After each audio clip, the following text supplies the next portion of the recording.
How does social media play into your learning programs? Does it have a part in it? Absolutely, absolutely. And in a much more broad way than you might think. So, for example, when we say social media, a lot of people think about, Snapchat, Twitter, Facebook, LinkedIn.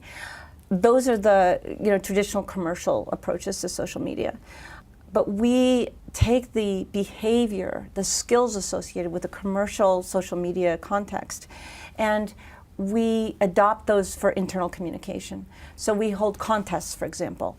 Say we were doing one on the Internet of Things. Show us an example of the Internet of Things in your hometown.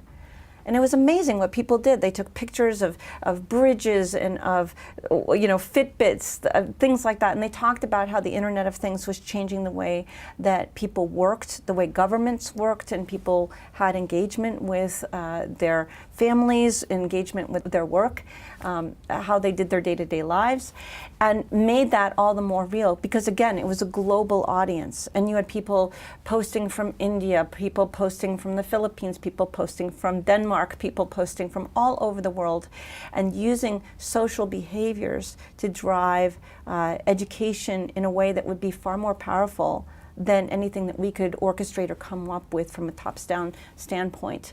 We've also had people invoke their own social networks in sort of a tag your it fashion. So I've just learned about blockchain and how that can help me with my business.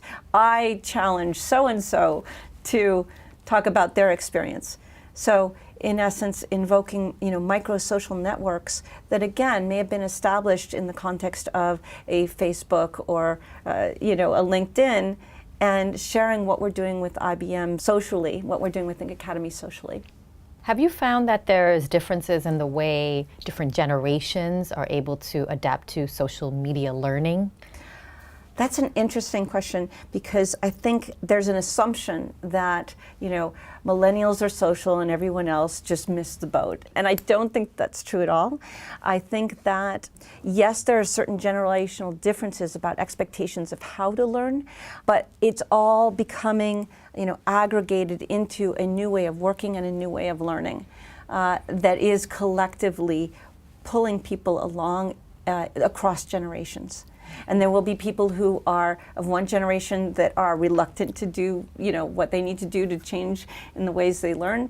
And they may be old, they may be young, but it's not connected to that particularly. So yes, there are a lot of things that we're learning from different generations, and they're complementary, I think.